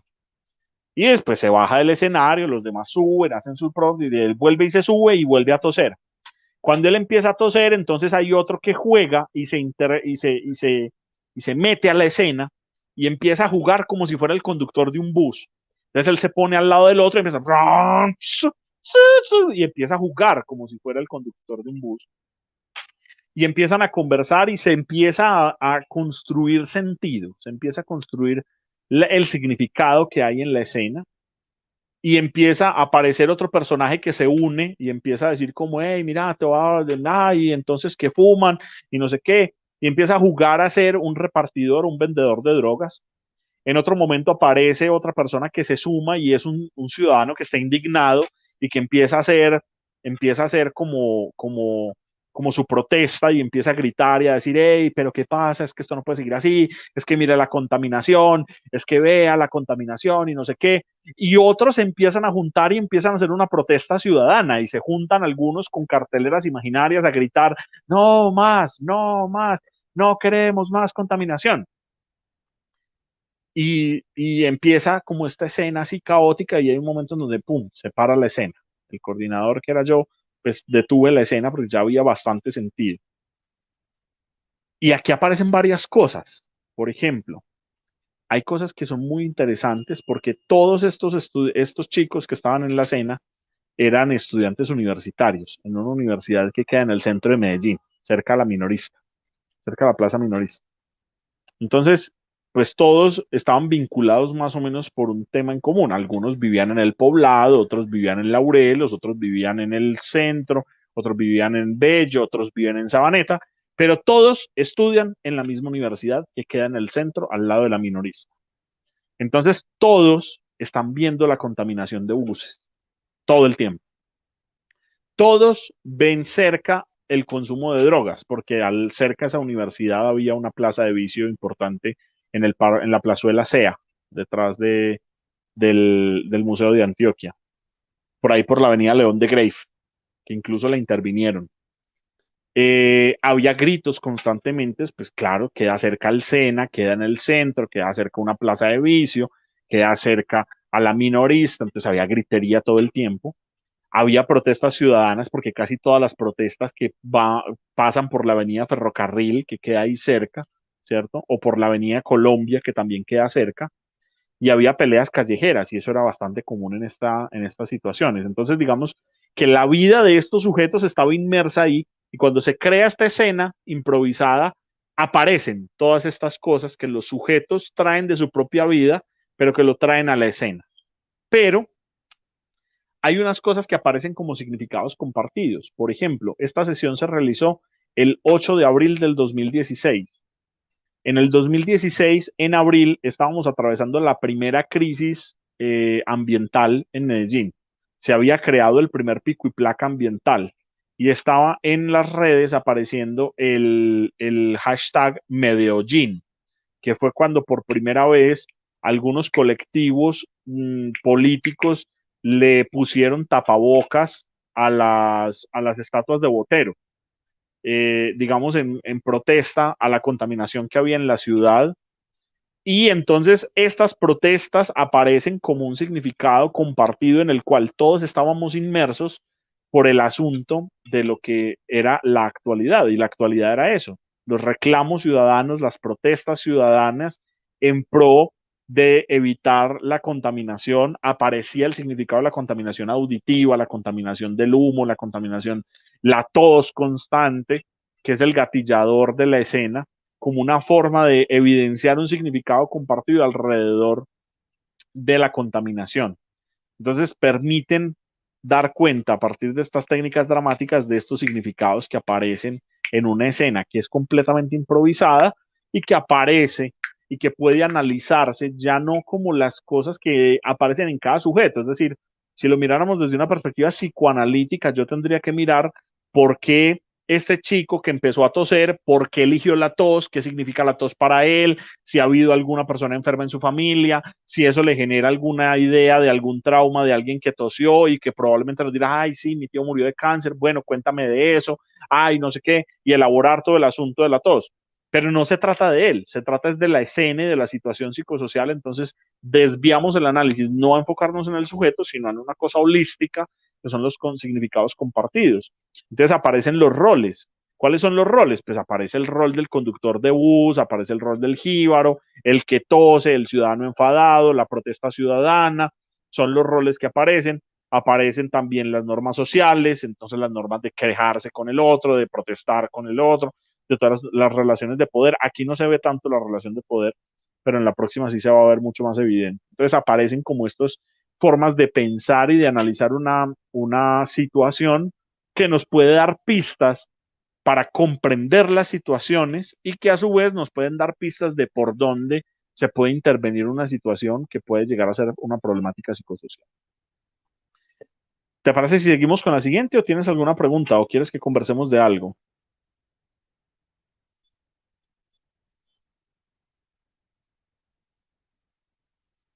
Bueno, No, yo si hay gente que quiero no, ver más, bien, ¿verdad? genial. Si hay gente que nos está viendo, salúdenos por el chat, díganos hola, para saber que están ahí al menos y que no estamos aquí hablando solos. Aquí dice que hay 7 personas que lo están mirando ahora, entonces, pues salúdenos, al menos digan oli o alguna cosa. Si tienen preguntas, pónganlas ahí sin miedo. Listo. Voy a seguir. Hay una segunda escena que también ocurre el mismo día, es en la misma sesión, con el mismo ejercicio. Resulta que en el mismo ejercicio uno de estos chicos se sube al escenario imaginario y lo que hace es apagar la luz del salón y se baja del escenario. Entonces yo tengo que volver a prender la luz, pues porque para poder ver, pero digamos que fue muy evidente la acción de este chico, ¿cierto? Ahora, resulta que pues estábamos en un salón que era bastante oscuro, o sea, que no le daba como luz natural, entonces que la única luz que tenía era la luz del salón. Entonces cuando se apaga, pues queda todo oscuro, pero oscuro al punto de que no se puede ver, por eso necesitábamos prender otra vez la luz. Entonces cuando volvemos otra vez, este chico vuelve y se sube, vuelve y apaga la luz y empiezan los demás a articularse a la escena libremente. Aparece alguien que le dice, señor presidente, pero usted ¿por qué apagó la luz? ¿Cierto? Y entonces aparece otro ciudadano, otra persona que hace las veces de ciudadano, es decir, un tercer sujeto que se vincula a la escena y le dice al presidente, pero entonces, ¿qué? Culpa nuestra, pues, ¿cierto? El presidente, el que está haciendo de presidente, que fue el que primero apagó la luz, se pone como en una posición erguida y se pone la mano aquí en el pecho y empieza a decir como, es que tenemos que ahorrar energía, es que miren que tenemos que ahorrar luz porque es muy importante ahorrar y no sé qué. Los ciudadanos entonces empiezan a vincularse a otras personas y a ser como de ciudadanos indignados y empiezan a enfadarse cada vez más, empiezan a protestar muy fuerte, le empiezan a decir incluso al presidente como, entonces es que usted se va para su palacio y allá come comida mientras que nosotros comemos mierda y lo empiezan a insultar y a decirle es que yo voté por usted y empieza un asunto muy aireado hasta un punto en donde el que está jugando en el rol de presidente, así como todo erguido, se empieza a notar muy nervioso y empieza a llamar al ESMAD. Entonces dice, no, no, pare, venga, usted va a ser el ESMAD, venga, disuélvame esta manifestación. Entonces llama a alguien del auditorio para que haga las veces del ESMAD en la manifestación, como con el fin de que esta gente no lo agreda, ¿cierto? Y ahí se acaba, digamos, la escena. Esta escena, pues obviamente nos habla de la democracia, nos habla de una frustración de elegir a representantes que realmente no nos representan. Cuando algunos dicen, es que yo voté por usted y vea con lo que salió, no sé qué. Pero hay una cosa que llama bastante la atención y es que esta escena también ocurre en abril del 2016.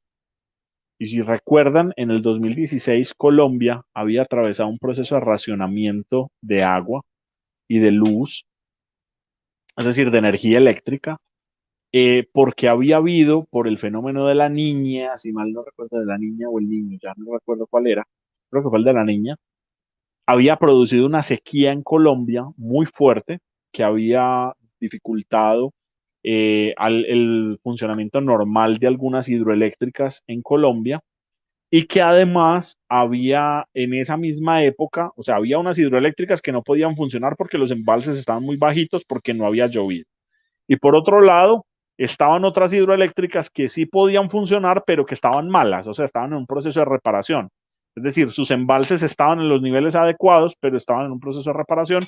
Entonces empezamos una crisis de energía eléctrica muy fuerte que amenazó con un apagón se recordó el apagón del 90 con Gaviria y había todo el tiempo una amenaza y un razonamiento de luz eléctrica, ¿cierto? Y también aparece otra cosa que me llamó muchísimo la atención y que hoy particularmente, hoy estamos hablando hoy 24 de mayo del 2021, me llama particularmente la atención y es que cuando este hombre que está jugando a ser un político se siente amenazado por los ciudadanos, por aquellos que están jugando a ser ciudadanos, lo que hace es llamar al ESMAD para que disuelva la manifestación. Y esto también aparece porque en esa época, en el 2016, estaban empezando las manifestaciones por el racionamiento de luz, estaban empezando manifestaciones en la Universidad de Antioquia por diferentes asuntos relacionados con la educación, había manifestaciones con respecto al racionamiento de luz, a la contaminación en Medellín, y había diferentes manifestaciones en las cuales el SMAT, como siempre, había hecho una aparición y sus propios estragos, pero que además, y ojo con esto, una manifestación que empezó en el 2016, pero que se repitió en el 2018 con perdón, se repitió a finales del 2016 con el rechazo a la firma del acuerdo de paz, es decir, con el plebiscito y los resultados del plebiscito el 2 de octubre del 2016, se repitieron las manifestaciones en octubre del 2016, también ocurrieron manifestaciones grandes en el 2018, ocurrieron manifestaciones grandes en el 2019, en el 21, no, en el 21N del 2019, entre las cuales fue asesinado Dylan Cruz.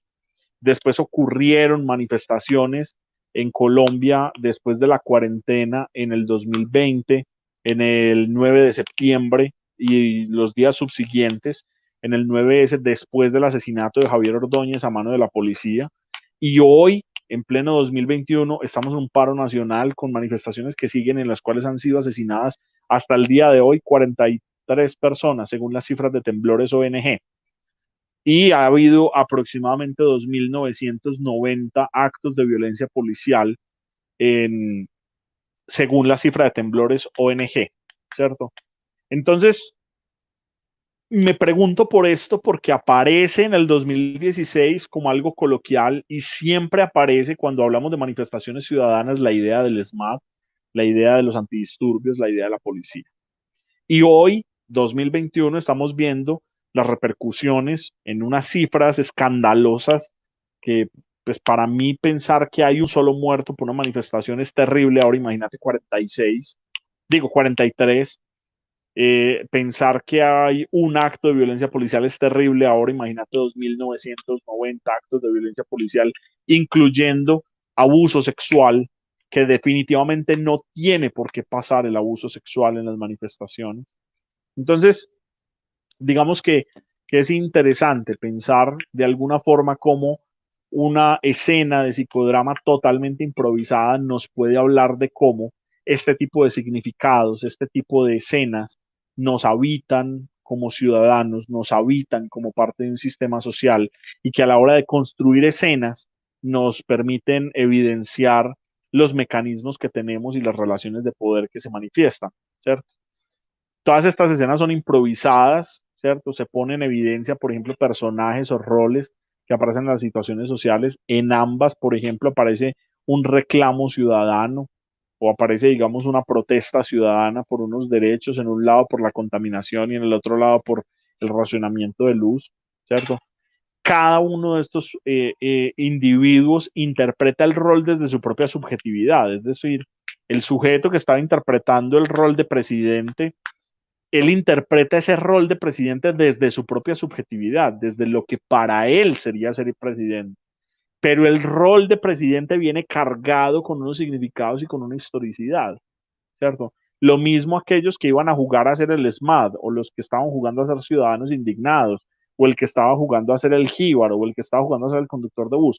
Cada uno de ellos interpreta ese rol desde una perspectiva individual, es decir, interpreta desde lo que para cada uno es, pero ese rol en sí mismo está dibujado por un montón de significados compartidos alrededor del rol que cada uno va a jugar.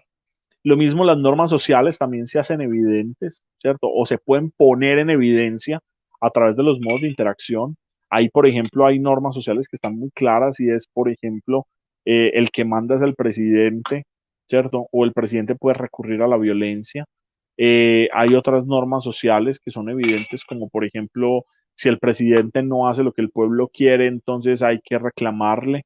Eh, Hay otras normas sociales como por ejemplo, bueno, otras que se podrían poner en evidencia y es porque la gente protesta, por ejemplo, en lugar de pues construir una represa o construir o hacer algún mecanismo que genere electricidad en lugar de protestar, por ejemplo, y ahí habría que preguntar cosas, como por ejemplo sobre las lógicas que tenemos frente a los problemas psicosociales y que quizá en una cultura como la nuestra, en muchas ocasiones ante una problemática psicosocial recurrimos a la protesta o recurrimos al grito o recurrimos al señalamiento del otro y de la culpa del otro. Muchas veces no nos preguntamos las acciones que podemos realizar, bien sea en nuestra vida cotidiana o en organizaciones desde abajo con los otros, ¿cierto? Y ojo, no estoy menospreciando la protesta social, ni mucho menos. Me parece fundamental y es un derecho fundamental y es un mecanismo de participación importantísimo en las democracias. Pero es como por el asunto de cuestionar un poco el asunto, ¿cierto? Eh, y también se pone en evidencia, por ejemplo, cosas como recurrir a la violencia física. En nuestra cultura es muy común que la violencia física aparezca no como una primera instancia, pero sí como una segunda o tercera instancia. Es decir, hay un conflicto que primero es verbal, después escala a un insulto y después se escala a lo físico. Y esto es bastante particular porque hay lugares en el mundo, para nosotros es muy normal, pero hay lugares en el mundo en donde un conflicto inmediatamente escala a lo físico, o hay lugares en el mundo en donde un conflicto nunca escala a lo físico y se queda solo en las conversaciones o en los insultos. Entonces, eso también nos habla un poco de la cultura nuestra.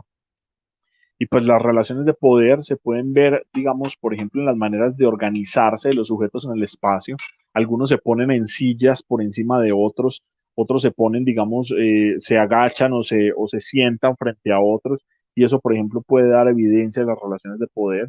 También puede verse en las interacciones, por ejemplo, quién en las interacciones de una escena improvisada, quién interrumpe a quién, por ejemplo se puede ver, por ejemplo, quién es el que propone el guión y quién es el que lo está siguiendo, porque siempre hay una persona que propone la premisa sobre la cual vamos a operar y hay otro que la sigue. Y este otro puede proponer otra premisa, puede negar la premisa anterior o puede seguir simplemente la premisa sin proponer nada nuevo. Y esto, digamos, que genera también unas lógicas de interacción que nos pueden hablar un poco de las lógicas de poder, bien sea de poder de los sujetos o poder en el rol que están detentando los sujetos, ¿cierto?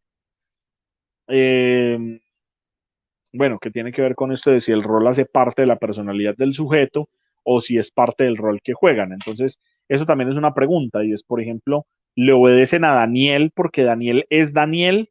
Es decir, ¿se le obedece o se le sigue o se subyuga a la relación de poder frente a Daniel porque es Daniel y Daniel es autoritario, y Daniel es así? ¿O porque Daniel está jugando a ser el presidente y entonces el rol de presidente es autoritario y hay que seguirlo y hay que estar pendientes de él? Entonces, digamos que ahí el psicodrama nos puede permitir un poco como metodología a poder entender un poco este asunto de cómo aparecen las dramatizaciones frente al tema.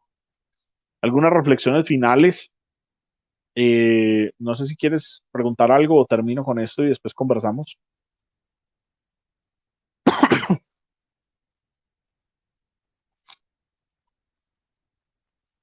No te oigo, Luz. Termina con esto Ok. para una Bien. pregunta que puede ser. Termina con esto, que tengo una pregunta que puede ser. Ok, listo. Bien, hay algunas reflexiones finales. Pues la primera es que la violencia es un fenómeno psicosocial y por eso le pongo el da al lado, pues como de obvio que es un fenómeno psicosocial, pero es una obviedad que es muy importante señalarla, porque muchas veces vemos la violencia y sobre todo en la psicología o en las ciencias que le apuestan a, a una comprensión individual de los fenómenos, vemos la violencia como un fenómeno individual. Y la violencia no es un fenómeno individual, es un fenómeno psicosocial. Es decir, tiene que ver lo psíquico y lo individual, pero también lo social. Entonces ahí nos servimos de la banda de Moebius, de este objeto topológico, para entender la relación entre lo afuera y lo adentro, ¿cierto? Y en la cual sí empezamos a preguntarnos de dónde viene la violencia y empezamos a preguntarnos si la violencia viene del individuo, conforme nos empezamos a caminar por el individuo, nos encontramos con que esa violencia en el individuo viene de la cultura. Y entonces ya después nos empezamos a preguntar si la violencia viene de la cultura y conforme nos empezamos a preguntar si la violencia viene de la cultura, nos vamos a encontrar con que también viene del individuo. Entonces aparece esta relación de la banda de Moebius en términos de lo psicosocial. La banda de Moebius también es una forma que Jaime Carmona propone para entender lo psicosocial en su texto de las 5 madejas, que es bastante útil para comprender. Es decir, la violencia es un fenómeno que ocurre tanto de manera psico, es decir, individual, como de forma social, es decir, a través de las interacciones. Por lo tanto, comprender la violencia implica tener o usar estrategias que promuevan la interacción, porque si ocurre de manera psico y de manera social, entonces tengo que, para poder entenderla y estudiarla, promover la interacción para poder conocerla, ¿cierto? Entonces, estrategias que promuevan la interacción, pero que centren su foco en el objeto psicosocial, es decir, su objeto de estudio en lo psicosocial y no en objetos intrapsíquicos, ¿cierto? Por eso, pues el psicodrama colectivo y no el psicodrama, ¿cierto? Y no el sociodrama o no el roleplay, porque se trata es de objetos psicosociales y no de objetos intrapsíquicos o de objetos grupales o de objetos pedagógicos. Se trata de objetos colectivos y psicosociales, ¿cierto? Y otra pues, reflexión final es que comprender la situación de violencia implica comprender mucho más que la violencia en sí misma, es decir, mucho más de entender quién fue el que dio el primer golpe, o más que entender quién fue el que dio el segundo golpe o quién fue el que dio el golpe final. Entender una situación de violencia implica comprender la historicidad de la situación, implica comprender los roles y los sujetos que están jugando a esos roles, implica comprender las normas sociales de interacción que se han creado sociohistóricamente, implica comprender las relaciones de poder que se están poniendo en juego en la situación. Es decir, comprender una situación de violencia no basta con comprenderla desde el momento en el que empieza hasta que acaba y solo entender esto. Implica entender que esta situación está enmarcada en un contexto sociohistórico que también es importante comprenderlo a la hora de entender la violencia. Y pues bueno, eso sería como todo lo que tenía para decirles. Muchas gracias.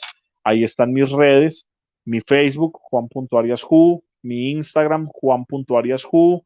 También tenemos una página de Instagram que se llama Psicodrama Colombia, en la cual pues pueden encontrar invitaciones sobre psicodrama para participar de los grupos de formación, de los grupos de terapia cuando los haya y de estos procesos. Y también mi correo, por si les interesa también escribirme, ponerse en contacto conmigo, pues ahí está el correo juan.ariasju@gmail.com. Ahora sí, Luz, te escucho, contame. Estoy rescatando ¿Cuál unas es la papas. importancia? ¿Cuál es la importancia, Juan Camilo, de la mirada en este tipo de trabajo? Me parece muy fuerte la importancia, es decir, la mirada en un proceso psicodramático es fundamental. De hecho, en los libros de Ginny y de Paul Lemoine es algo que rescatan mucho la mirada del otro como un objeto propio del psicoanálisis lacaniano. Entonces la mirada del otro tiene un punto importante porque es a partir de la mirada del otro que el sujeto puede ser nombrado por el asunto del significante, que es un significante para otro significante, entonces que yo me nombro a partir del otro que me nombra y todo lo del estadio del espejo y estas vainas, que ustedes pues saben mucho mejor que yo y entienden mucho mejor que yo. Pero también en el psicodrama colectivo o en la perspectiva psicosocial, la mirada es una forma entre muchas que existe de tejer lazo social o de construir vínculo social, ¿cierto? Es decir, la mirada es una manera de comunicarme con el otro, de tejer un vínculo que muchas veces no es atravesado por la palabra, pero que esa mirada comunica y comunica en tanto que esa mirada se refiere a unas normas sociales que están preestablecidas, ¿cierto? La forma de mirar tiene ciertos significados que pueden ser interpretados de una u otra forma, ¿sí? Y que esto, por ejemplo, puede ser importante a la hora de entender una situación.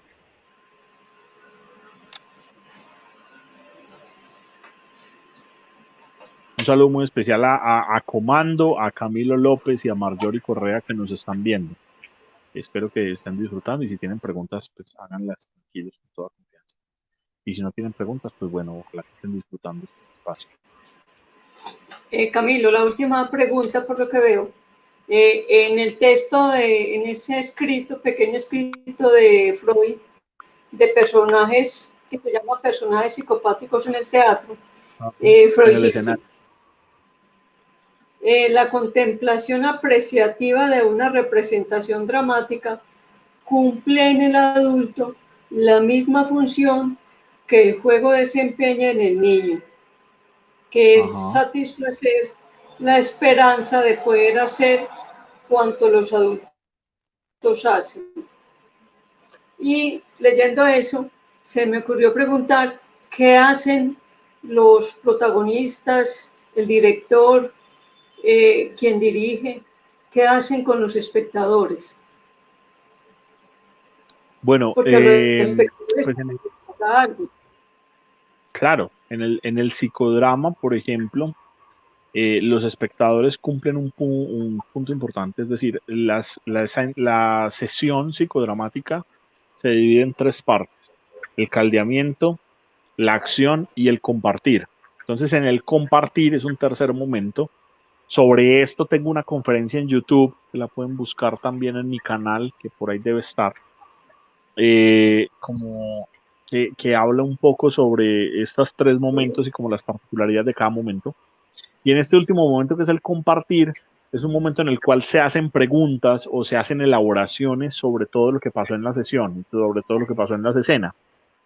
Y obviamente hay un grupo de personas que están en la sesión, pero que no hizo parte de la escena, o sea, que no participó activamente de la escena como un elenco o que fue elegido para ser un personaje, que ese es el auditorio, es decir, la gente que estuvo solo viendo. Y en este momento de el compartir, pues estas personas pueden expresar todo lo que identificaron y todos los ecos o las resonancias que hubo en las escenas en ellos mismos. En algunos casos incluso esas resonancias pueden gatillar o pueden disparar otras escenas. Es decir, una persona puede decir, ve, yo vi esto y me identifiqué con esto, y al identificarme con esto me acordé de tal cosa y yo quiero representarlo. Entonces, bueno, puede aparecer otra escena a partir de este asunto, ¿cierto? Digamos que es como lo que se podría hacer en esta escena.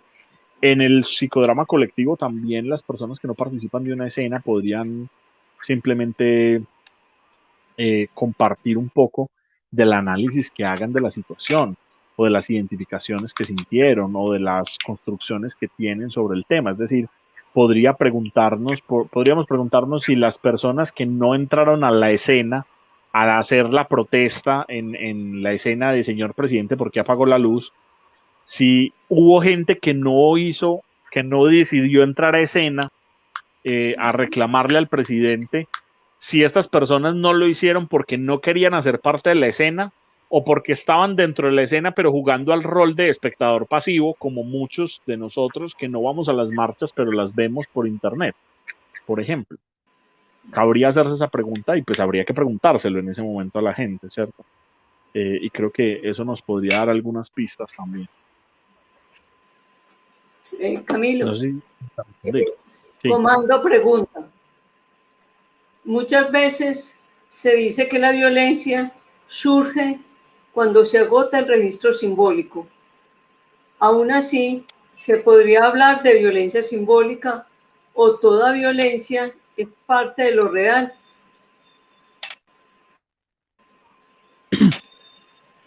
No tengo ni idea.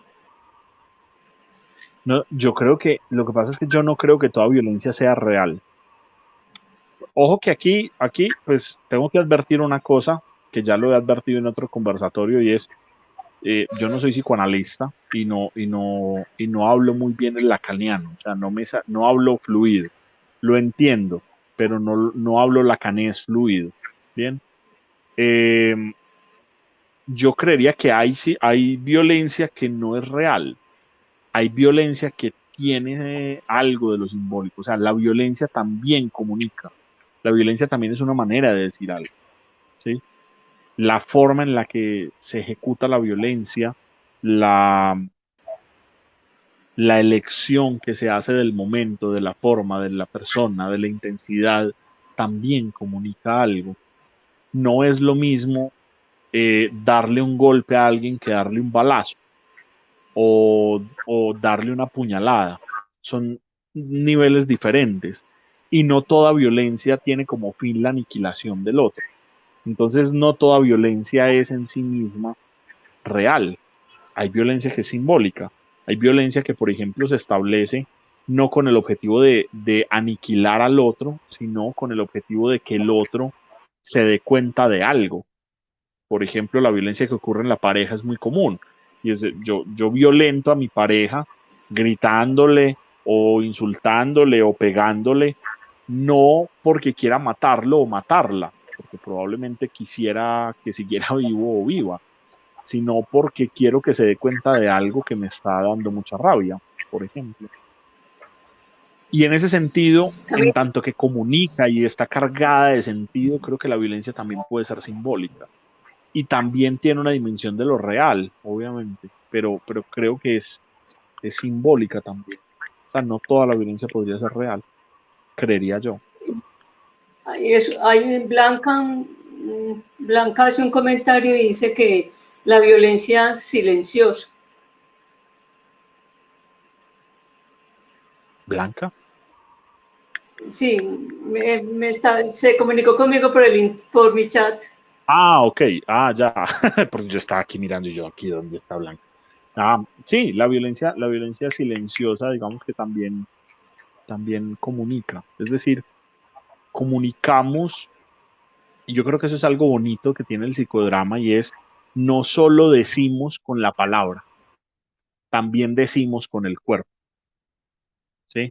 Con un gesto, también decimos, con una manera de mover nuestra mano, también decimos, con una manera de mover nuestro cuerpo, también decimos. Y así como al sujeto en el diván se le pregunta por el significado de su palabra, es decir, cuando un sujeto dice, por ejemplo, es que a mi mamá se le fue la olla, entonces yo como analista tengo que preguntarle a qué se refiere con que se le fue la olla, ¿cierto? Asimismo, en psicodrama, cuando una persona hace un gesto así como, yo tengo que preguntarle a qué se refiere ese gesto, qué está tratando de comunicar, porque es a través de ese sentido en el que podemos comprender y en esa comprensión pues se encuentran lo que podríamos llamar lo psicosocial en el caso de lo colectivo y en lo psíquico en el caso de lo individual. Me recordaste la importancia de la mirada. Ajá, también tiene que Comando ver con dice, qué pena, Juan Camilo. Seguí, dale. continúa. No, que Ya. también tiene que ver con eso, pues con la mirada, en tanto que cuando yo miro, también interpreto lo que el otro está tratando de comunicarme y también Sí. produce malentendido.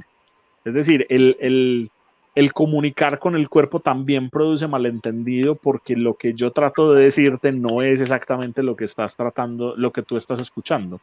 Y lo que tú estás escuchando no es necesariamente lo que yo trato de decir, con el gesto o con la palabra. Comando dice, ¿podría considerarse el psicodrama como una especie de sublimación de la violencia? Yo creo que sí. Yo creo que el psicodrama puede cumplir esa función. Yo creo que la dramatización cumple esa función de sublimar. Es la dimensión poética del psicodrama.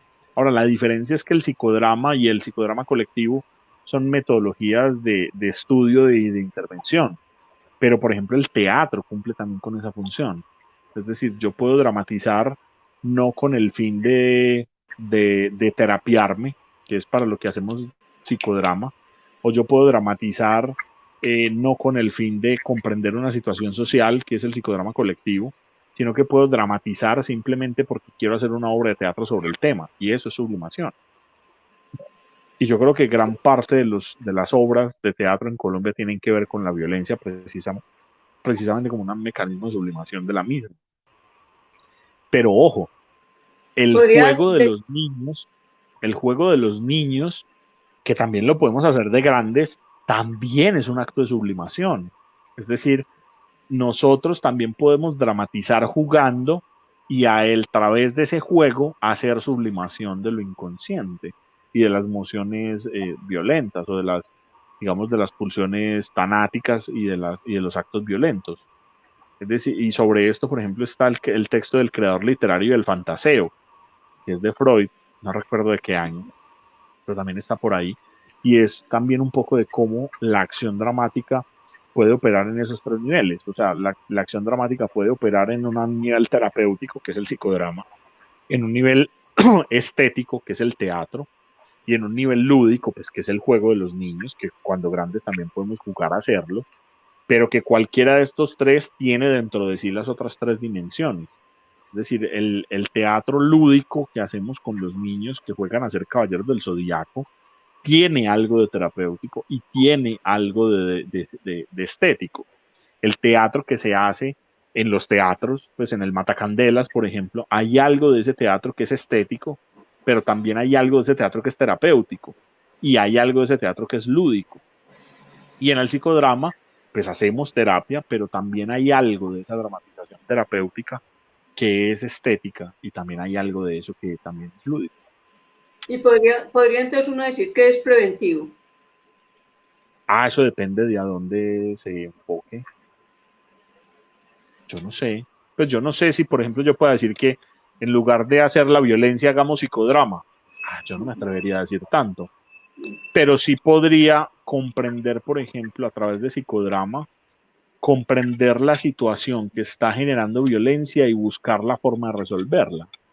Por ejemplo, quizá podría servir como una herramienta para eso. No sé si el psicodrama per se sea preventivo, pero quizá haciendo cosas, quizá podría servir para prevenir, supongo.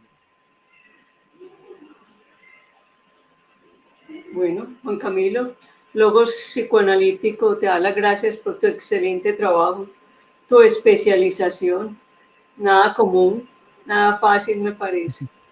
Muchas gracias por tu generosidad. Luz, a ti muchísimas gracias por invitarme a estos espacios que me gustan mucho y pues síganme invitando, que me gusta mucho estar acá, a todos los que estuvieron ahí atrás de la conferencia, a Marjorie, a Camilo, a Comando. Muchas gracias a ustedes por estar ahí, por preguntar, por estar pendientes. Ya saben, ahí están mis redes por si quieren preguntar más cosas. Y pues bueno, muchísimas gracias a ustedes, muchas gracias a Logos también, que estimo mucho la organización de Logos y a muchos de sus integrantes. Un saludo también muy grande para todos y pues muchas gracias por invitarme. Muchas gracias y que tengan todos buenas noches, incluyéndote Juan Camilo. Muchas gracias, una feliz noche a ustedes también.